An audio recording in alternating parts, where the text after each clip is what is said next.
Friends, ഇന്ന് നമുക്കൊരു photo holder ഉണ്ടാക്കിയാലോ? സിമ്പിളാണ്. ഫസ്റ്റ് തന്നെ ഒരു സ്ക്വയർ ആയിട്ടുള്ള ഒരു A4 ഷീറ്റ് എടുക്കുക. നമ്മൾ ചെയ്യുന്ന പോലെ തന്നെ മടക്കി കൊടുത്താൽ നമുക്കൊരു അടിപൊളി ഫോട്ടോ ഹോൾഡർ അല്ലെങ്കിൽ ടു ഡു ലിസ്റ്റ് ഹോൾഡർ എന്നൊക്കെ പറയും. കുഞ്ഞു കുഞ്ഞു സ്ക്വയേഴ്സ് കിട്ടാൻ വേണ്ടിയിട്ടാണ് അങ്ങനെ നമ്മൾ മടക്കി കൊടുക്കുന്നത്. നമ്മൾ ഇങ്ങനൊന്ന് മടക്കി കൊടുക്കുന്നുണ്ട്. കറക്റ്റായിട്ട് മടക്കി കൊടുക്കാൻ ശ്രദ്ധിക്കുക. ഇന്ന് നമുക്ക് പെർഫെക്റ്റ് ആയിട്ടുള്ള ഫോട്ടോ ഹോൾഡർ തന്നെ ലഭിക്കും.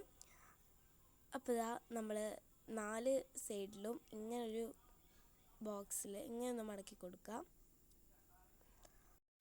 2 സൈഡും ഇങ്ങനെ മടക്കി കൊടുക്കുക. എന്നിട്ട് അതിലത്തെ ഒരു സൈഡ് മറ്റേ ഇതിലേക്കൊന്ന് ഇറക്കി കൊടുക്കുക.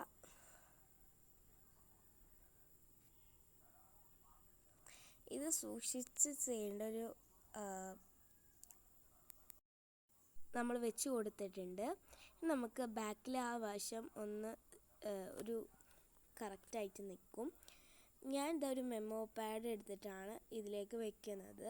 ഫോട്ടോ എടുത്താലും ഫോട്ടോ എടുക്കുന്നതായിരിക്കും കുറച്ചും കൂടി രസം എന്നാണ് ഞാൻ പറയുന്നത്. അപ്പോൾ ഇതാണ്